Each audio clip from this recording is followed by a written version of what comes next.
biliares. Ahora empezamos por el cáncer de las vías biliares. La primera aclaración es como semántica un poco, que van a oír ustedes y leer mucho el término de colangiocarcinoma, y a veces confunde porque las biopsias dicen adenocarcinoma, entonces simplemente saber que colangiocarcinoma no es nada distinto a un adenocarcinoma de las vías biliares. Para empezar, entonces, un poco siempre hablamos de dónde son estos tumores más frecuentes en el mundo. Fíjense que Colombia no está dentro de los países de alta incidencia, pero eso no quiere decir que no veamos casos de colangiocarcinoma. Sí vemos casos y generalmente nos llegan avanzados, de manera que es un propósito conocer mejor la enfermedad, poderla diagnosticar tempranamente y seguramente tratar adecuadamente. Pero en el mundo es mucho más frecuente en Asia, en China, Japón, Corea y Tailandia. En Tailandia hay una situación especial, y es que hay una infestación importante por algunos parásitos como el Opistorchis sinensis que inducen una alta incidencia de colangiocarcinoma. Y en el resto del mundo, digamos que Estados Unidos y Europa tienen como y Australia tiene una incidencia intermedia, pero realmente Latinoamérica parece que tuviera un poco de menor incidencia que el resto de los países. Sin embargo, también puede estar relacionada con un reporte no muy adecuado de estos tumores. A veces no es fácil tener el diagnóstico histológico.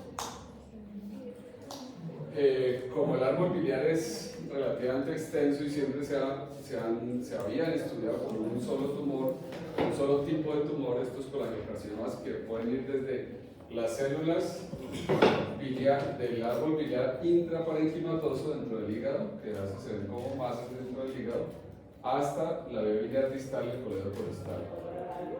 Entonces hoy en día sabemos que la vía biliar extrahepática tiene un epitelio que es de tipo columnar, colangiocitos de tipo columnar, y puede originar tumores como el que ven ustedes en la histología a la derecha, donde las glándulas se van alterando, la morfología, el núcleo dentro de la célula se va haciendo más apical y se va siendo también hipercromático, y finalmente se distorsiona la arquitectura de ese epitelio hasta formar un tumor maligno.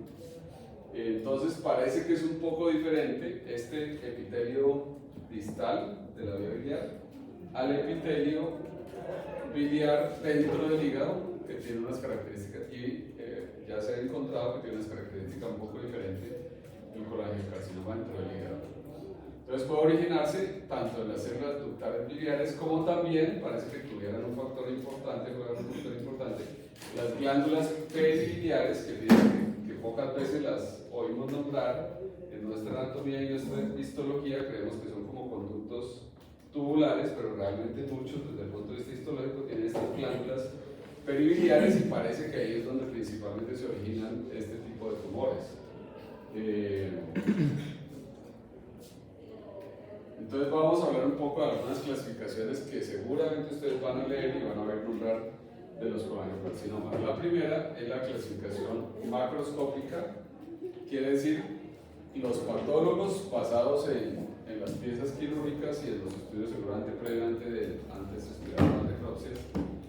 Hicieron una clasificación de cómo se ve el tumor y cómo crece el tumor respecto a los conductos biliares. Entonces, este es uno de los esquemas, que es formas macroscópicas diferentes. El primero del esquema es el de tipo nodular, que se ve como una especie de masa. El segundo es muy común en el conducto hepático, que es el infiltrante periductal, que tiene la característica de ser como un engrosamiento de la pared y empieza a crecer longitudinalmente y hasta que ocluye completamente el conducto también, pero muchas veces no forma ese nódulo tan grande, de manera que a veces no se ve en las imágenes como una masa, sino se ve como la obstrucción de las vías biliares, lo que vemos ahí. El nodular crece, empieza en el epitelio, pero crece más hacia afuera y crece bastante hacia afuera. En cambio los otros crecen como en la pared, y vamos a ver que el tercero crece dentro del conducto principalmente.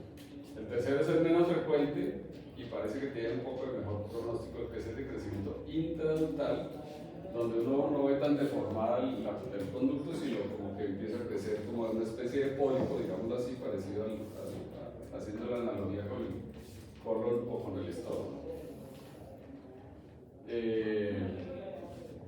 Entonces estos son ejemplos para tratar de entenderlo un poco.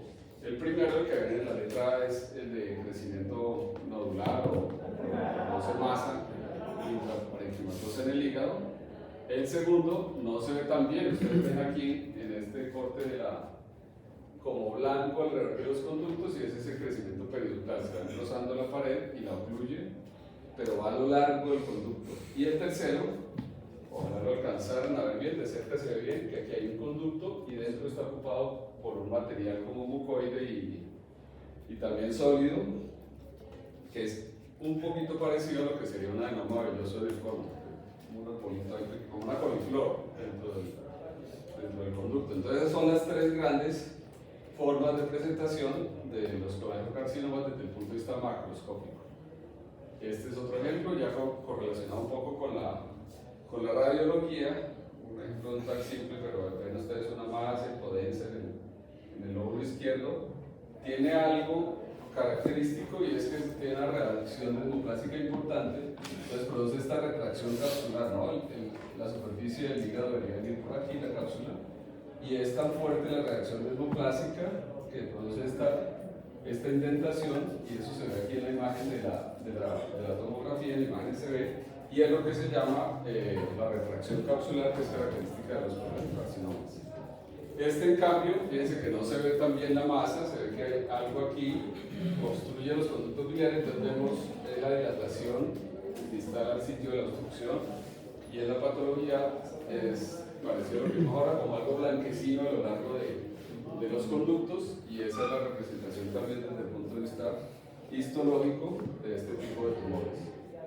Y el tercero, de crecimiento intraductal, en cambio el conducto se ve como grande, pero dentro ocupado tanto por tumor como a veces por moco, parecido un poco a la foto que vimos ahora, y el crecimiento es netamente intraductal y son los de mejor pronóstico, con mejor supervivencia, pero desafortunadamente también son los menos frecuentes.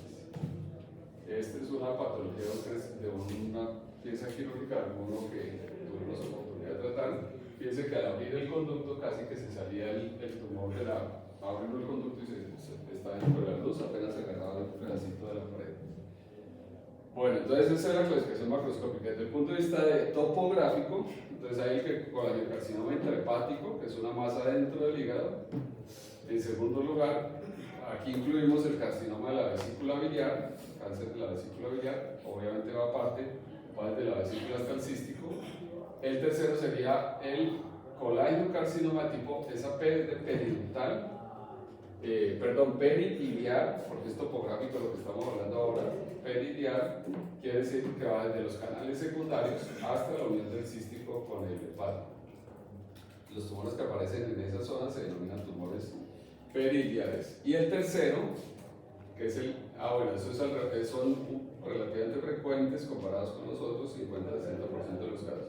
Y el tercero es el de la parte final de la vía biliar, es decir, desde donde se une el cístico hasta la ampolla de Vater, y es el distal, con el carcinoma distal, 20-30% de los casos. Algunos incluyen aquí dentro de este espectro el de la ampolla de Vater, pero realmente, desde el punto de vista genético, morfológico y de comportamiento biológico, es un poco diferente y tiende a dejarse aparte de la ampolla de Vater, pero digamos que estamos dentro de todo ese espectro de las vías biliares.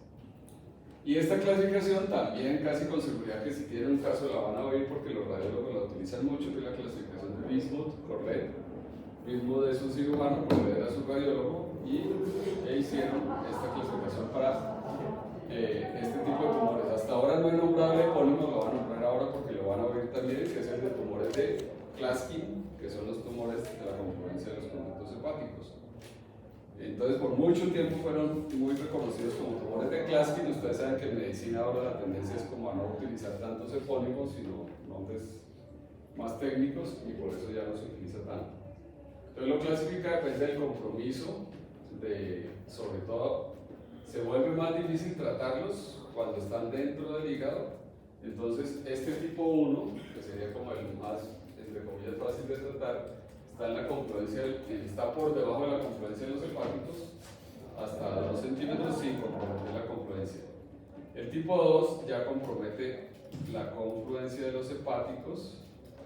El tipo 3 se va hacia el lado izquierdo si es 3A, perdón, derecho, o 3B es el lado izquierdo, y luego el 4 es ambos. Entonces, cuando está comprometido un solo lado de los hepáticos, una posibilidad desde el punto de vista del tratamiento con cirugía es resecar, hacer por ejemplo aquí una patectomía derecha y extendiendo el corte hasta este nivel donde no hay tumor y resecar las vías biliares.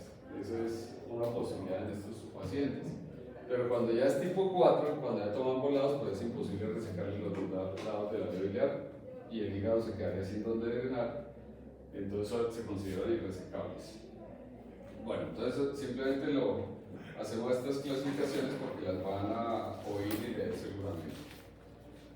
Los signos y síntomas de estos tumores de las vías biliares, los más comunes son la ictericia, coluria, acolia, cuando ya están en fases un poco más de mayor obstrucción biliar. Casi siempre el paciente viene con asteria y adinamia, pero fíjense que casi no hay dolor abdominal, al menos al comienzo de la enfermedad. Y lo que sí a veces nos refieren los pacientes es la pérdida de peso, ¿no? Yo me venía sintiendo como un poco mal, venía bajando de peso, pero es algo, como no hay dolor al comienzo, el paciente usualmente no consulta hasta que ya no se ve que está muy ictérico o la gente lo empieza a ver muy ictérico y le dicen vaya al médico. A veces el mismo paciente no se da cuenta, sino la familia, los amigos, los cercanos son los que le dicen que está ictérico. Entonces estos son como los síntomas más frecuentes. Doctor, Sí, señor. ¿la colia tiene más compromiso, o sea, de conducto, más taponamiento, más obstrucción? Casi seguro, porque para que haya colia tiene que haber menos bilis que pasa, entonces tiende a mostrar, pero ya más grave. Pero no quiere decir que sea irresecable, por ejemplo, solo la colia, ¿no? Depende de la extensión también ya del tumor. Pero casi seguro sí que esa colia y coluria es más grave que solamente con sí, porque hay obstrucción completa de la debilidad. Ustedes saben que a los pacientes les preguntamos, a veces les preguntamos, a veces blancas dicen que no, pero porque realmente no son blancas, sino como parecía este color, les decimos que si color pizza más o menos, y ellos dicen que sí, o hay algo que es como hipoacolia, ellos notan que va bajando el yo estaba buscando el término hipoacolia, médicamente no es tan bien aceptado, pero sí por lo menos hay como una transición hacia volverse completamente con acolia. Bueno, y aquí entonces viene pegado a este tipo de tumor el cáncer de vesícula. Vamos a ver un poquito aquí la presentación del cáncer de vesícula. Básicamente hay como tres formas principales. Uno es el paciente que por alguna razón, o por dolor, o por consulta o algo, le hacen un examen de la vesícula biliar, una ecografía, una resonancia y encuentran una masa. Desafortunadamente está en la minoría de los casos, casi nunca se detectan en esta forma, digamos, de detectarlos antes de que estén avanzados, ya en forma de masa. De hecho, muchas veces los patólogos, ahora vamos a ver que en Chile es un país donde hay una altísima incidencia de cáncer de vesícula, y ellos están habituados a encontrar que el hallazgo a veces es en la microscopía ya de la vesícula y no lo ven. No es tan fácil de ver la masa en muchos casos, claro, a veces vemos ya la masa cuando están muy avanzados. Esta es la forma tal vez más frecuente de presentación, que es el hallazgo incidental en la patología de una pieza quirúrgica de la vesícula de un paciente que se operó por cálculos. Entonces, como el 60%, 70% de los casos, así es como los detectamos. Y ahí hay como dos variantes, ¿no? Una, que el paciente que entra a operarse la vesícula no hay ninguna sospecha por cálculos y el cirujano ya ve algo que puede ser el tumor, pero se detecta intraoperatoriamente. Y la otra es que se opera como una colecistitis aguda y el patólogo se determina que el paciente tiene un cáncer. Ambas se denominan pues hallazgo incidental. Y el tercero, aquí, que es el que es más avanzado, que lo detectamos ya por metástasis, por obstrucción biliar, que son casos que ya definitivamente estamos limitados un poco al cuidado paliativo. Muchas veces no llegan, y ahí lo que ocurre es que el paciente llega ictérico, llega ya con masas hepáticas. Si no se ve con cuidado la imagen de la vesícula, puede, digamos, pensarse que es una enfermedad metastásica sin saber el origen, pero muchas veces ahí sí ya se ve la masa en la vesícula que está infiltrando el hígado. Estas son como las tres principales formas de presentación. Respecto a las imágenes, en estos tumores, casi siempre la primera imagen será una ecografía, ¿no? Si un paciente llega ictérico y lo vamos a empezar a estudiar, o llega con dolor en el hipocondrio derecho, la primera reflejo de imágenes va a ser la ecografía, donde vamos a poder ver a veces la masa, pero a veces no vemos la masa, sino el efecto de la obstrucción biliar. Entonces el radiólogo nos reporta, hay obstrucción biliar intrahepática o extrahepática, y está a tal nivel, o ya hay masas, pues no lo va a detectar también. Pero entonces, cuando empezamos a sospechar que hay un tumor, casi siempre enseguida se solicita un TAC o una resonancia magnética con contraste, que nos van a dar más información sobre el tumor y la extensión. Para esto nos pueden ayudar para determinar el nivel de la obstrucción biliar, si hay masa o no hay masa, si hay extensión regional, por ejemplo, o a distancia, por ejemplo, ganglios linfáticos, en el hilo hepático, o ganglios paraórticos, que ya se considera una enfermedad avanzada. Y también nos ayudan a determinar el tamaño del hígado. Si hay atrofia de un lado, por ejemplo, los colangiocarcinomas, cuando está afectado un solo lado, puede haber atrofia de ese lado. Y entonces, luego que lo sospechamos, usualmente queremos saber más con certeza si el paciente sí tiene un tumor de las vías biliares o no. Entonces, estos son algunos de los métodos que disponemos para poder tener biopsia y poder tener material.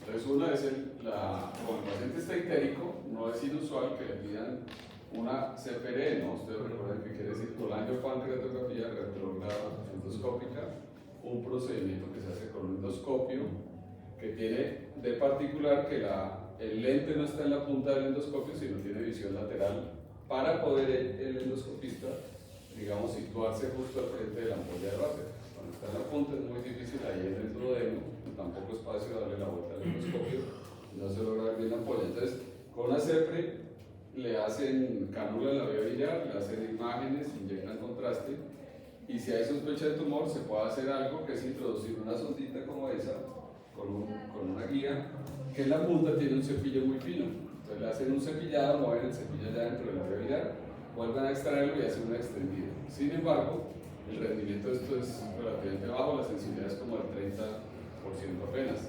Pero si nos llega a salir positivo, pues ya sabemos que sí se trata de un tumor. Es un examen relativamente sencillo, el cepillado de la vía biliar. Otros métodos, entonces también podemos hacer una ultrasonografía endoscópica, ustedes seguramente también ya se van familiarizando con este examen, que es un endoscopio que en la punta tiene un transductor de ecografía. Entonces se introduce por endoscopia. Al estar el transductor dentro del duodeno, dentro del estómago, va a ser más fácil ver la finalización de la vía con mejor detalle desde el punto de vista sonográfico. Y a veces pues, se puede ver sin compromiso de ganglios y se pueden hacer biopsias también en algunos casos si son de la parte distal de la vía biliar. Cuando son muy proximales o intrahepáticos, pues no podremos llegar ahí a hacer biopsias. Y este es uno de los métodos que más ha crecido en los últimos años, que es la colangioscopia, ¿no? Usualmente lo que teníamos desde el punto de vista endoscópico era este endoscopio que está dentro del duodeno, y de ahí sale un cablecito, inyecta el contraste, toma una radiografía y ve si está estrecha o no está estrecha la vía biliar, si hay cambio. Pero esto significó un avance de los últimos años, digamos que en Colombia, por ahí en los últimos 5 años lo tenemos disponible, que es dentro del endoscopio grande, va un endoscopio pequeñito, y eso permite entrar a la vía biliar a través de la ampolla de Vater, y entonces ya puede el endoscopista directamente ver si hay tumores y no hay tumores, y con una pinza muy pequeñita tomar biopsias también. Sin embargo, a pesar de que es como el mejor método que tenemos, el rendimiento tampoco es tan alto porque la pinza es tan pequeñita que el mordisco, la porción de tejido que se ve muy pequeña. Pero digamos que es uno de los mejores métodos que tenemos ahora. También a veces podemos pedir estos exámenes selectivamente en algunos pacientes. La laparoscopia, cuando sospechan que hay metástasis, por ejemplo, y no son bien visibles en taco de resonancia, o compromiso peritoneal, o cuando hay ganglios, a veces se pueden tomar biopsias a través de la laparoscopia si no hay otros métodos para tomar la biopsia. Y el PET-FDG, que también ustedes me imagino que ya lo conocen bien, tomografía por emisión de positrones, es un examen de medicina nuclear, le inyectan una sustancia al paciente, en este caso y en la mayoría de los casos de tumores lo que se inyecta es 18 fluoro de oxiglucosa, que nos permite FDG, que permite saber, se concentra donde hay tumores. Las células tumorales concentran esta glucosa y no la liberan, entonces a los minutos se les hace la imagen de gamografía y ahí se detecta que hay de esta tomografía por emisión de positrones donde hay concentración, entonces permite detectar sobre todo donde hay metástasis, pero no nos da histología el pelo. Esta es la imagen de la PINS, la imagen que se ve con un colonoscopio, que hay un tumorcito en la pared lateral, y la representación de la pinza que permite tomar las biopsias, pero es una, como les digo, muy pequeñita la punta. ¿Qué nos puede confundir en el diagnóstico? Porque a veces no logramos obtener histología y se pueden parecer las imágenes de un colangiocarcinoma. Entonces recordar estos diagnósticos diferenciales. Uno, la colangitis esclerosante, pero por fortuna no es tan frecuente en nuestro medio la colangitis esclerosante. La diferencia principal es que casi siempre la colangitis esclerosante hay muchos sitios de estenosis y no uno solo. Pues vemos uno grande, por ejemplo, en la vía biliar, pero también dentro del hígado podemos ver otros sitios de extensión de la vía biliar. La colangitis por inmunoglobulina G4, ustedes saben que hay toda esta patología de la IgG4 que da inflamaciones en muchos sitios y en este caso puede afectarse la vía biliar y producir estenosis muy parecidas a colangiocarcinoma. El paciente puede tener síntomas de astenia, anemia, pérdida de peso y se parece mucho. La estenosis postcolestectomía, que es después de operar un paciente a veces de la vesícula, si de pronto accidentalmente se lesionó la vía biliar o hubo quemadura por diatermia, puede producirse una estenosis y se puede parecer la imagen a la clásica. Y lo que en Chile llaman el Claskin chileno, que es la imagen muy parecida al Claskin, pero no es debida al colangiocarcinoma originado en la confluencia de los hepáticos, sino a un tumor de la vesícula que está infiltrando la confluencia de los hepáticos. Entonces allá le llaman el Claskin chileno, y de cuando en cuando vemos, y a veces sí se confunde con el colangiocarcinoma, pero realmente el tumor se originó en la vesícula biliar. Entonces, cuando estamos evaluando a estos pacientes, casi siempre la primera parte de la evaluación es saber, claro, hacemos las imágenes que hemos dicho, descargamos ya algunos pacientes que tienen metástasis pulmonares o hepáticas o en el peritoneo o ganglios paraórticos, ya no serían candidatos a cirugía.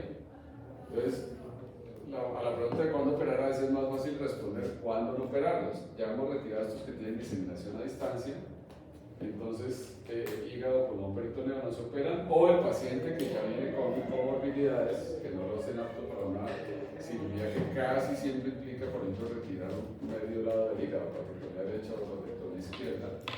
Entonces, esos son los primeros pacientes o pacientes que ya tienen cirrosis, pues no serán candidatos a una resección hepática extensa. Entonces hay que tener cuidado con los diagnósticos diferenciales, especialmente cuando estamos hablando de metástasis en estos tumores, porque a veces los pacientes tienen obstruida la vía biliar, no es infrecuente que hagan colangitis y después hagan abscesos hepáticos diseminados. Entonces se pueden parecer a la metástasis hepática, hay que tener un poquito de cuidado ahí. Como esta imagen alguien rápidamente puede decir son metástasis, el paciente luego de los antibióticos a las 3 semanas casi quedan desapareciendo todas esas lesiones, pero realmente eran abscesos hepáticos. ¿Qué consideramos que nos descarta para cirugía? Pacientes que tengan alguna de estas características, ganglios extrarregionales, es decir, paraórticos o en el tronco celíaco o en la arteria mesentérica superior, ya se considera que han dado el tumor un salto más allá de lo simplemente local o regional. Cuando en la vía biliar, si hay compromiso intrahepático bilateral, va a impedir que se haga una estemosis y una resección completa. Cuando hay compromiso de la vena porta, el tumor, como es produce tanta reacción endoplásica, la vía biliar, recuerden que va adelante justo de la vena porta, entonces si el tumor se sale ya del conducto biliar puede infiltrar la vena porta. Compromiso de la porta contralateral, ¿no? Uno podría tener un tumor que esté más hacia el lado derecho, y decimos, entonces le podemos hacer una hepatectomía derecha y le dejamos el lado izquierdo. Pero si hay atrofia del lóbulo izquierdo, eso a veces puede ocurrir por compromiso de la porta, pues ya no será candidato a cirugía. Lo mismo invasión contralateral de la arteria hepática, compromiso biliar secundario con infiltración de la porta, son contraindicaciones para la cirugía.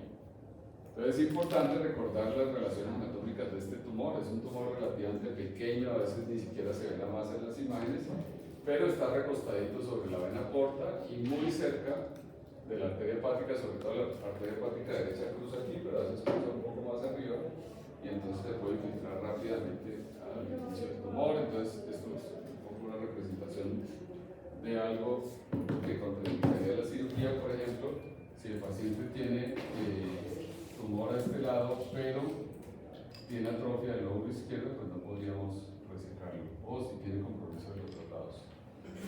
Doctor, ¿y por qué tendría esa atrofia? A veces está aquí. ¿Por qué se asocia? No está respetado, porque a veces hacen trombosis de la porta del otro lado, o está infiltrada, no la vía biliar izquierda, por ejemplo en este caso, pero sí la vena porta se infiltra. Entonces no la alcanzamos a ver bien en las imágenes, pero vemos lo que representa la atrofia, que es porque la porta se infiltra. ¿Pero no es por compresión del mismo tumor en la vía biliar? ¿O es por infiltración hacia la porta? Hacia la porta. Pero también, si estuviera infiltrada la vía biliar, también puede haber atrofia del lóbulo. Pero eso sí casi siempre lo vemos. Esto, digamos, es como sorpresivo que estamos pensando operarlo del lado derecho, pero encontramos que hay atrofia del lado izquierdo. Eso lo contraindicaría.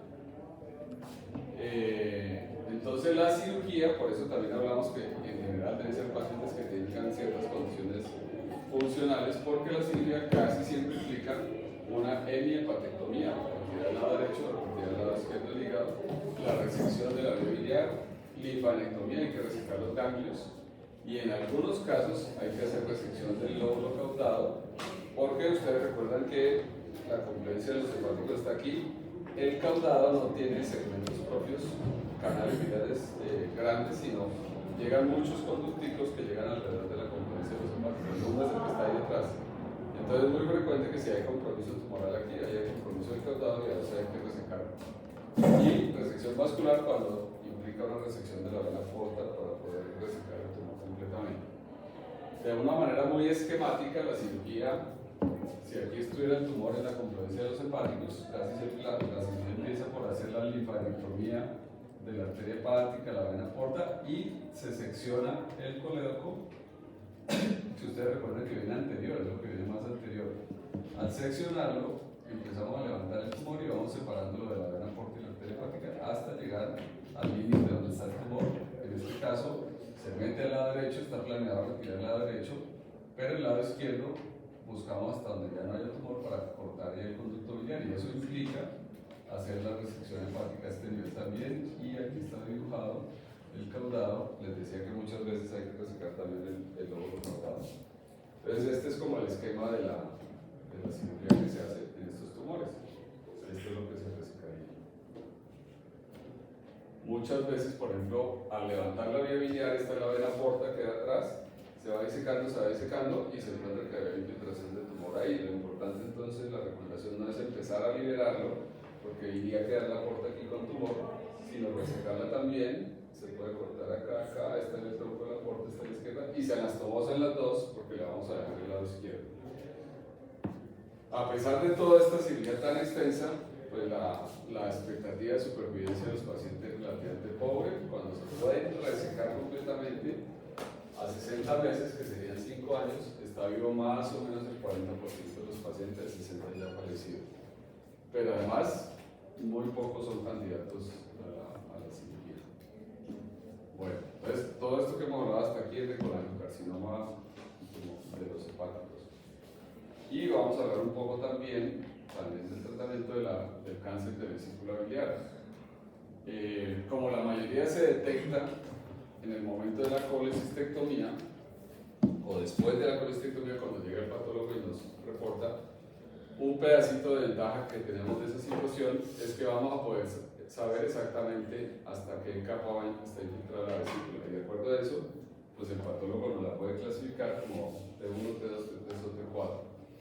Los pacientes que están en esta clasificación T1B, T2 o T3 deben evaluarse una vez se retiró la vesícula para hacer una resección radical, es decir, hay que evaluar si hay que volverlos a llevar a una nueva cirugía donde se haga una resección de los segmentos 4B y 5, que es donde estaba la vesícula, porque ahí puede quedar tumor residual. Si el paciente está en una de estas clasificaciones, más o menos hay una posibilidad del 50% que tenga compromiso ya del hígado en el sitio donde está implantada la vesícula, o ganglios, que a veces no los podemos ver bien en las imágenes, y entonces se recomienda hacer linfadenectomía del linfático y una resección parcial de los segmentos 4B y 5. Esta es la representación de esto. Estos son los grupos ganglionares que hay que resecar. Si hay un tumor de la vesícula, hay que quitar todos estos grupos de ganglios, incluyendo detrás de la cabeza del páncreas. Allá está dibujada la linfadenectomía y aquí la resección hepática de los segmentos 4B y 5, que es quitar el sitio donde estuvo la vesícula. Aquí estuvo la vesícula, porque, como les digo, hasta la mitad de los pacientes pueden tener infiltración de la zona que no sea visible en las imágenes.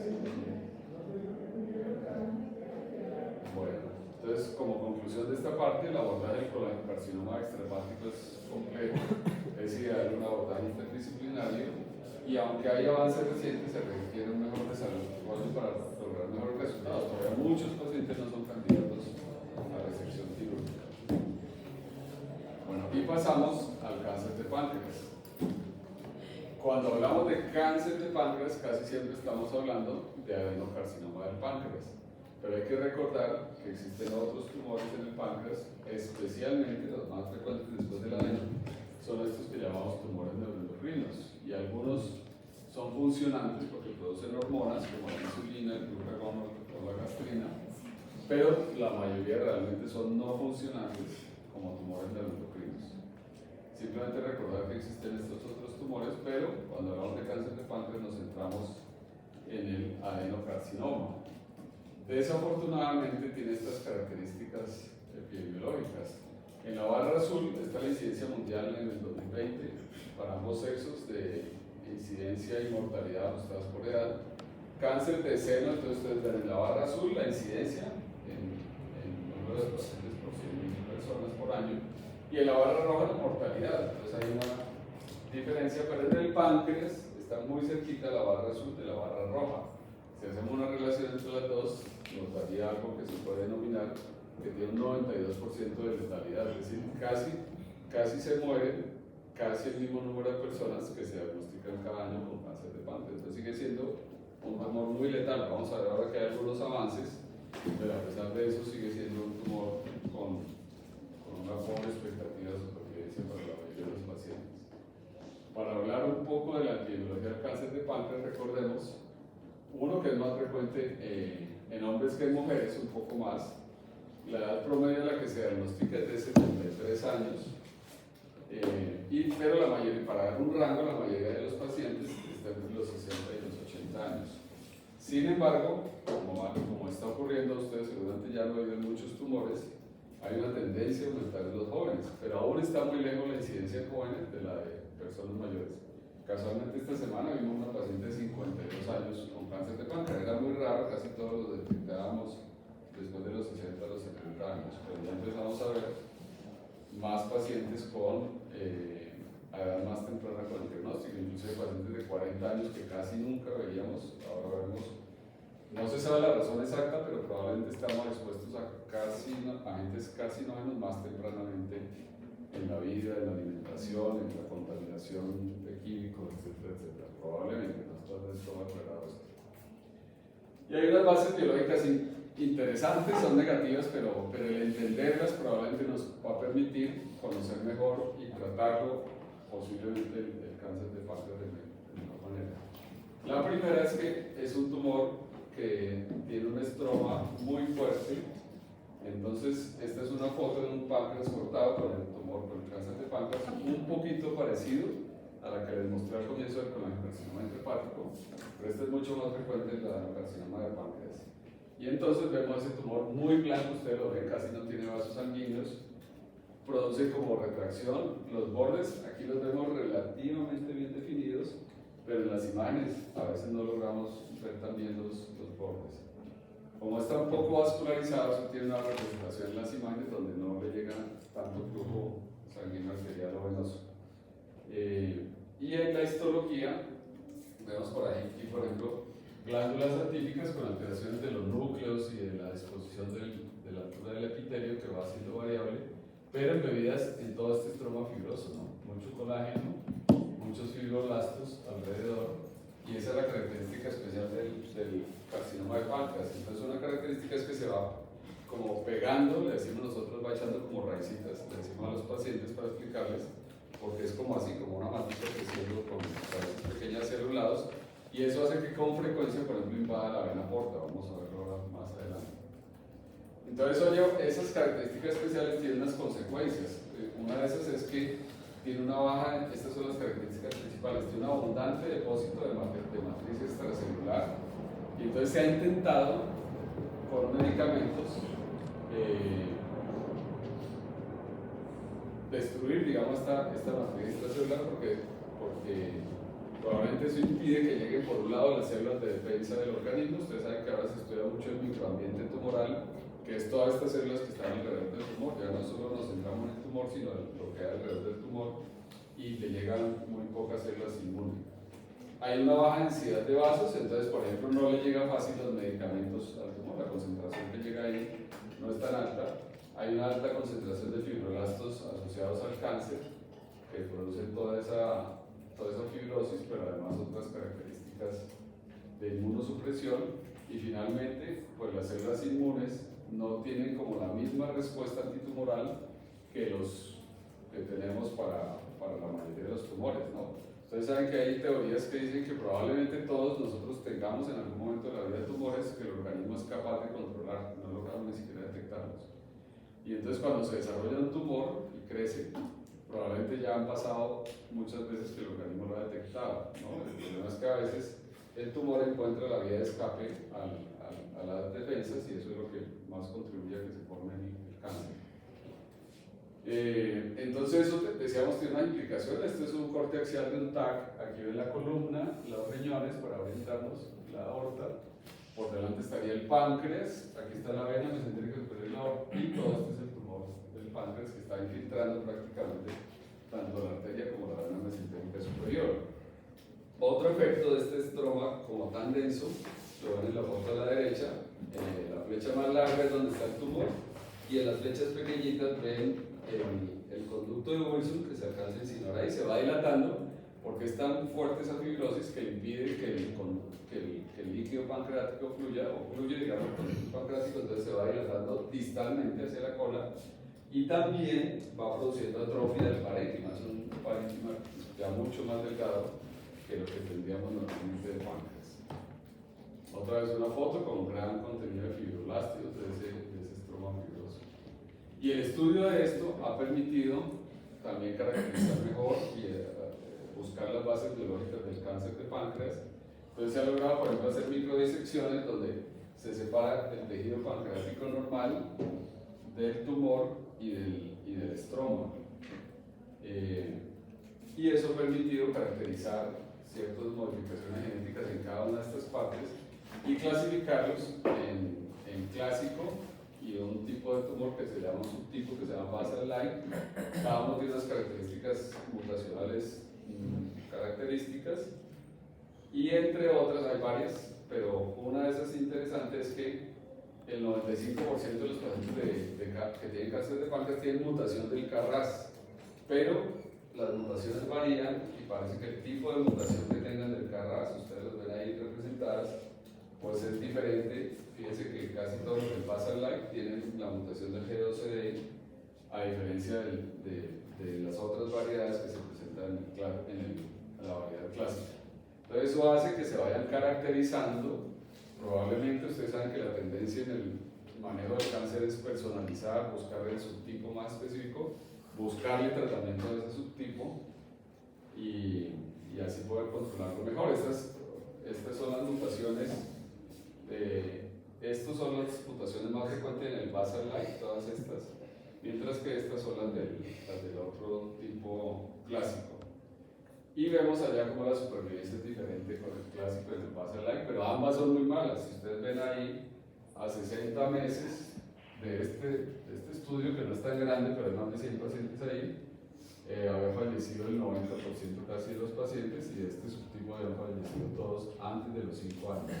Entonces realmente la caída de la curva es muy grande en los primeros 2 años. La mayoría de pacientes van a fallecer en los primeros 2 años y unos pocos pueden sobrevivir más. Entonces estamos ante un tumor realmente muy letal.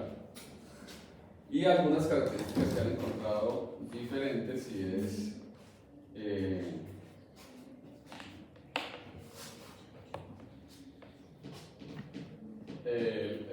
la supervivencia cambia si se le da terapia adyuvante después de la cirugía, ¿no? El paciente se opera, hoy en día la mayoría requiere quimioterapia adicional después de la cirugía, pero esa supervivencia no cambia cuando son del tipo clásico, pero en cambio en el base like sí mejora cuando en rojo cuando se hace la cirugía sola y en negro allá al fondo cuando se le dio terapia adyuvante. Entonces se justificaría mucho más darle una quimioterapia a estos pacientes. Volvamos al cáncer de páncreas, volvamos a la clínica, ¿no? Un pequeño abrebocas molecular y de biología molecular, pero la clínica. Entonces, dolor propagado al dorso casi siempre. La mayoría de los pacientes no saben que existe el páncreas ni dónde queda, entonces, pero además es un órgano muy profundo en el abdomen y que no tiene tanta sensibilidad, entonces realmente los pacientes tienen síntomas inespecíficos. La gran mayoría han consultado y les han diagnosticado gastritis, les han hecho endoscopia. Después cuando insisten mucho en que están perdiendo peso, entonces le hacen una ecografía o rara vez un TAC. El dolor propagado al dorso es característico, la pérdida de peso, pero ahí ya vamos perdiendo porque ya cuando el paciente empieza a perder peso, la carga tumoral generalmente es importante. Cuando están en la cabeza del páncreas, pues como son tan fibrosos, comprimen el colédoco y lo ocluyen completamente, entonces produce ictericia.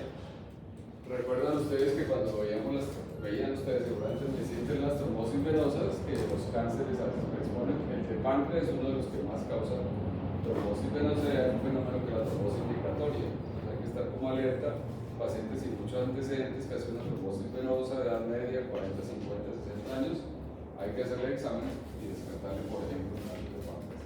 Este último dato parece que fuera importante como recordarlo para tratar de detectar cáncer de páncreas un poco más tempranamente. Pacientes con diabetes mellitus de reciente diagnóstico, menos de 2 años de diagnosticados, y que tengan dolor abdominal o pérdida de peso, deberíamos mínimo hacerle una ecografía y de pronto algunos exámenes de sangre para descartar un cáncer de páncreas. Y realmente muchos de los pacientes que vemos con cáncer de páncreas se les ha diagnosticado o son de diabetes de larga data o recientemente se les ha diagnosticado diabetes mellitus. Lo más frecuente entonces es ver los ictéricos. Sobre los factores de riesgo que conocemos, el tabaquismo es el principal, causa alrededor del 25% de los casos de cáncer de páncreas. Se calcula un riesgo relativo de 2.5, es decir, se incrementa de manera importante el riesgo de desarrollar cáncer de páncreas en los fumadores comparados con quienes no fuman. Y este es el que más está creciendo recientemente, la obesidad, un RR de 1.7, y en la medida que nuestros países un poco menos desarrollados vamos llegando a esa tendencia de aumento de la obesidad, vemos que va aumentando el cáncer de páncreas. La diabetes como factor de riesgo es discutido por esta relación que se encuentra con frecuencia entre diabetes y cáncer de páncreas, pero lo que no es muy claro es si la diabetes puede causar cáncer de páncreas o si la diabetes es consecuencia de tener un tumor en el páncreas, porque a veces está recientemente diagnosticada. En todo caso, el 50% de los pacientes con cáncer de páncreas tienen al tiempo diabetes mellitus. Entonces fíjense que si hay como un bombillo amarillo ahí entre la diabetes y el cáncer de páncreas. Y el cuarto factor que vamos a ver acá es la pancreatitis crónica. Parece que por ese mecanismo de inflamación crónica que en algunos pacientes desencadena algunos proinflamatorios que con el tiempo pueden desencadenar alteraciones de la señal celular y llevar a cáncer. Por fortuna en Colombia no es tan frecuente la pancreatitis crónica como en algunos países europeos. Y un capítulo especial lo merecen los factores de riesgo hereditarios. Entonces se sabe que alrededor del 5 al 10% de los cánceres de páncreas tienen esa predisposición hereditaria. En registros grandes nacionales de cáncer de páncreas hereditario se ha encontrado que tener 2 familiares con cáncer de páncreas de primer grado puede elevar hasta 7 veces el riesgo de desarrollar cáncer de páncreas. Entonces sabemos que a veces hay tendencias familiares, pero no siempre se identifica un síndrome familiar, pero en algunos sí. Entonces solo el 25% tiene un síndrome hereditario bien identificado. Así sabemos que hay parientes con cáncer y cáncer de páncreas, pero no se logra identificar si tienen algún síndrome. Pero en estos sí está bien identificado que en todos hay aumento de riesgo del cáncer de páncreas poliposis adenomatosa familiar, el síndrome de Port-Jeghers, síndrome de melanoma molar familiar múltiple. Son familias donde ha habido varios casos de melanoma y tienen múltiples, casi siempre múltiples ares, neos y otro tipo de alteraciones de la piel pigmentadas, y muchos hacen melanoma. Y el síndrome de linfonomelia. ¿Ustedes recuerdan o identifican cuál de estos será, qué tendrá ese paciente allá a la derecha con esas manchitas? El Port-Jeghers. Entonces esos pacientes con el síndrome de Port-Jeghers casi siempre se detectan jóvenes con esas manchas, pues entre comillas melanóticas, pero no son melanomas, en los carrillos de la boca, en la cavidad oral, en las manos también, y con frecuencia hacen sangrados digestivos porque pueden tener pólipos. Entonces, ojo, porque el Port-Jeghers tiene una predisposición y un riesgo importante aumentado de cáncer de páncreas. Bueno, la patogénesis ha sido más difícil de estudiar que otros tumores como el cáncer gástrico o el cáncer de colon, donde se pueden hacer endoscopias, ¿no? Y hoy en día está muy bien estudiado cuáles lesiones son preneoplásicas, le hacen biopsia, los estudian, ven la evolución, le hacen control al año. Aquí no hay cómo hacer eso. Entonces no ha sido tan fácil, pero ya se han identificado por otros métodos.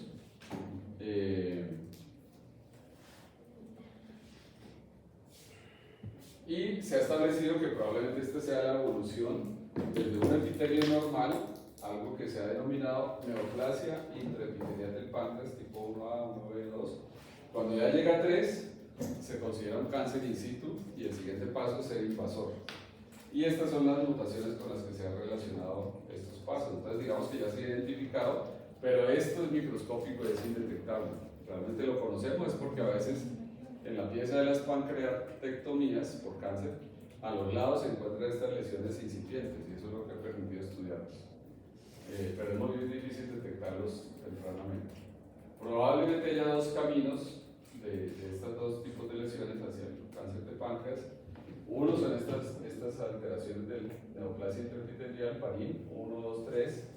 Y otro camino es el de una patología que se llama, eso que ven ustedes allá arriba, IPMN, quiere decir neoplasia intraductal papilar mucinosa del páncreas. Son unas lesiones dentro de los ductos que producen moco. Entonces se van formando quistes y eso permite a veces detectarlos. Y aunque la mayoría son benignos, unos poquitos pueden evolucionar hacia malignidad y volverse cáncer de páncreas. Entonces todo esto, digamos, ha llevado a ir como encontrando mejor de dónde sale el cáncer de páncreas, que no ha sido tan fácil detectarlo. Estas son las mutaciones más frecuentes. En verde en el centro ven el KRAS, que ya hemos dicho que más del 90% de los pacientes tienen mutación KRAS. Y hay otros relativamente frecuentes, P53, CDKN2A, SMART4, bueno, y otros menos frecuentes.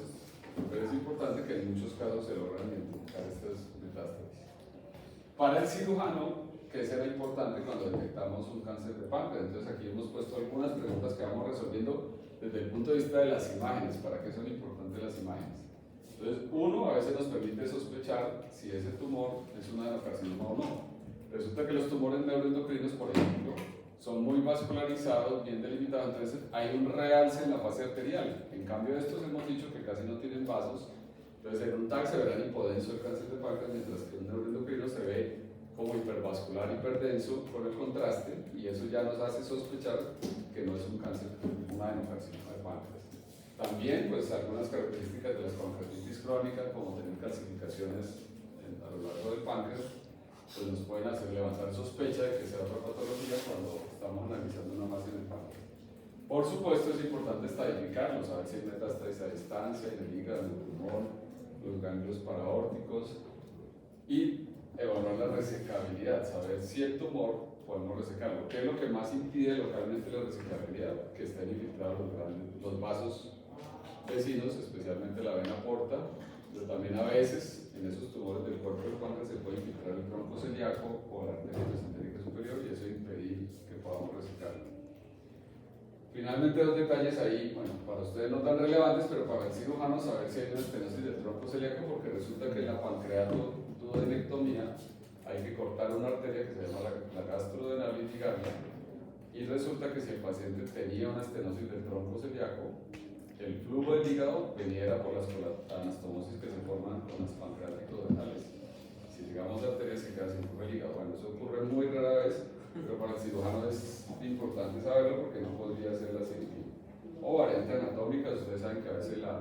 arteria hepática puede venir de la mesentérica superior y entonces es importante para el cirujano detectarlo antes de la cirugía para no tener el riesgo, por ejemplo, de lesionar la arteria hepática. Bueno, entonces decimos que en la estratificación pues ayuda a identificar la masa, ganglios y infiltración, por ejemplo, el duodeno, se lo ponen los radiólogos, cuando comprime el colédoco también. Aquí hay, en esa imagen de allá del TAC, ven ustedes la aorta muy densa, llena de contraste, ahí salía el tronco celíaco que está completamente infiltrado por esa masa hipodensa. En las flechas ve la arteria hepática y la esplénica, pero en todo el centro no se ve la arteria, está completamente infiltrado por un tumor, como parecido a este que está ahí sobre el tronco celíaco, más arriba y el tronco celíaco. Saber si hay ganglios, eso nos puede ayudar a mostrarnos las tomografías o las resonancias.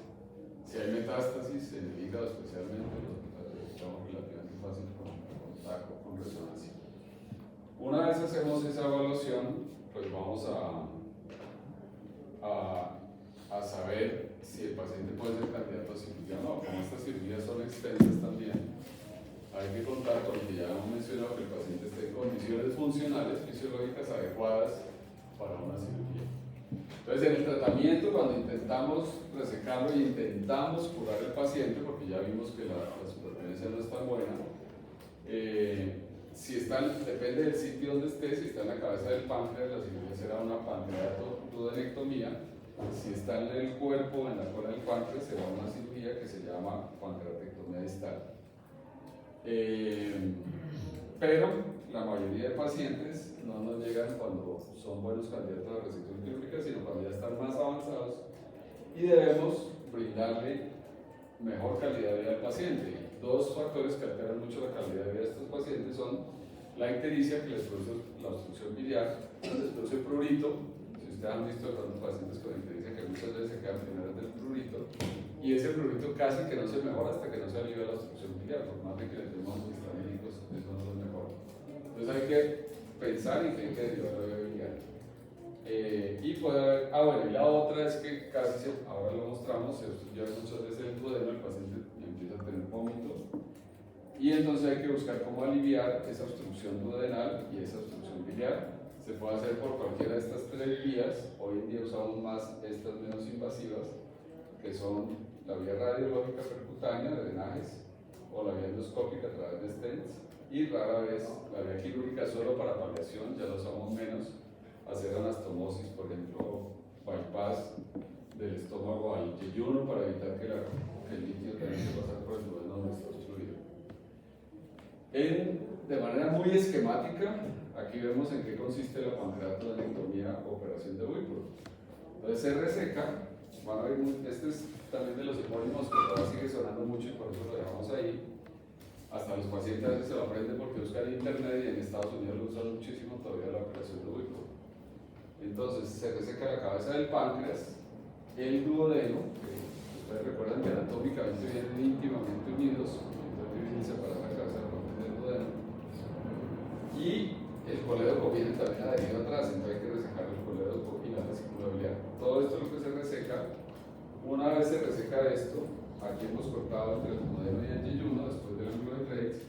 Entonces con esta asa intestinal, ustedes saben que de ahí para allá hay como 3 metros de intestino delgado, afortunadamente tiene buena longitud, y lo utilizamos para reconstruir. Entonces esta asa la vamos a subir acá para empezar a hacer las uniones y que todo vuelva a funcionar. Entonces hay que hacer 3 uniones, una al páncreas, que quedó cortado aquí, ¿cierto? Cuando retiramos la cabeza del páncreas, queda el cuerpo y la cola, y aquí está el conducto. Entonces hay que unir al intestino para que el líquido del páncreas vuelva al intestino. 2, cortamos aquí el hepático, entonces hay que unirlo también para que la bilis vuelva a bajar al intestino. Y 3, aquí habíamos cortado el duodeno, entonces lo anastomosamos al yeyuno también, de manera que vuelva a funcionar todo. Eso implica una cirugía larga, que usualmente puede durar de 5 a 7 horas, con algunos riesgos en el postoperatorio, especialmente la anastomosis entre el páncreas y el yeyuno. Hasta un 15% de los casos escapa líquido pancreático y eso puede originar mucha inflamación alrededor, enzimas pancreáticas en el peritoneo. Pero para eso se dejan los drenes, y si los drenes funcionan bien y sale el líquido, no hay tanta inflamación. pero si se acumula, a veces hay que drenarlos o operar nuevamente al paciente. En la cirugía liberamos todo el duodeno y al final va a quedar la cava así expuesta, la cabeza del páncreas rechazada hacia allá, que ahí no la vemos, las venas renales, y se hace una disección del hilo hepático también, quitando todo el tejido graso y los ganglios que están ahí, que van a patología, porque eso nos va a ayudar a clasificar mejor el tumor y a que tenga una mejor supervivencia si retiramos sus ganglios. Entonces aquí vemos la foto al finalizar la cirugía, ese es el cuerpo del páncreas, se retiró ya la cabeza, entonces se ve completamente la vena porta disecada, la arteria hepática y al fondo la vena cava inferior.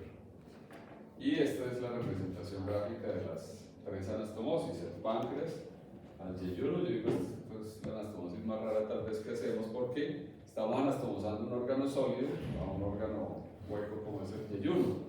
Pero el detalle, por supuesto, es que ese órgano sólido pues tiene un conducto que a veces es muy pequeño por donde sale el jugo pancreático y por eso hay que anastomosarlo. Arriba viene el hígado, entonces debajo la vía biliar que está muy dilatada, casi siempre en estos pacientes, mide 1 o 2 centímetros en la mayoría. Entonces anastomosamos, la H es el conducto hepático, al yeyuno también. Y la tercera es la del estómago, al yeyuno acá. Entonces ahí ven en las líneas puntuadas la curvatura menor y mayor del estómago, en la P está el píloro y en la del duodeno. Se trata de preservar casi siempre 2 o 3 centímetros del duodeno para anastomosarlos y eso va a ayudar un poquito con la secreción de colecistoquinina y secretina a una mejor digestión. Pero a veces, esta es una variante de la cirugía, la otra variante clásica, digamos, es resecar el antro gástrico y se hace entonces una anastomosis entre el estómago y el intestino. Pero decíamos, todo eso es en el campo de intentar resecar todo el tumor y de intentar curar al paciente. Pero muchos nos llegan muy avanzados y entonces lo que más afecta al paciente son estas dos condiciones, que el tumor de la cabeza del páncreas sobre todo, con esa retracción que puede causar, termina obstruyendo el duodeno y termina obstruyendo el colédono, o uno de los dos. Entonces solo miren este tercer dibujo. Una manera con cirugía de aliviar eso es unir el hepático, la obstrucción está acá, entonces lo unimos más arriba con el yeyuno y unimos el yeyuno también con el estómago porque el duodeno en este paciente ya está obstruido. Entonces se hacen dos anastomosis, pero eso implica una cirugía relativamente grande, pues no grande, pero relativamente importante, 2 o 3 horas de cirugía. Entonces hoy en día tratamos de hacer otras cosas menos invasivas antes de pensar en cirugía. Una, para aliviar la obstrucción biliar, es poner los stents en la flecha negra, ese tubito que en blanco es un TAC, en un corte coronal es un stent. En las flechas blancas ven el tumor del páncreas, que está fluyendo aquí el conducto biliar. Entonces, si el endoscopista entra para hacer la CPR y logra pasar una guía, si ustedes le ponen un poquito de fe, no la ven abajo, pero aquí está la guía. Si logra pasar la guía a través de la estrechez, por ahí puede pasar el tubito, que es el stent biliar, y eso permite que la bilis baje el duodeno. Entonces eso es lo que se hace para paliación casi siempre, hay que manejar el dolor. Los pacientes con cáncer de páncreas avanzado con frecuencia se infiltran los nervios del plejo celíaco y eso les produce mucho dolor, entonces hay que controlar el dolor. Hay opciones como la lisis del plejo celíaco o infiltrarlo directamente, bloquearlo y eso ayuda a aliviar el dolor, o si no con analgésicos, lógicamente hoy en día disponemos cómo controlar ese dolor. Entonces en conclusión, hay que hacer una buena historia clínica, una función de elección de los paraclínicos. Yo les he nombrado muchos exámenes, pero el mensaje no es que hay que hacerlos todos, sino según lo que vayan resultando cada paciente de manera secuencial, vamos escogiendo los mejores para cada paciente. Y muchos pacientes tienen opciones de tratamiento que generalmente deben ser analizados por un grupo interdisciplinario para tomar las mejores decisiones. Bueno, muchas gracias. Si quieren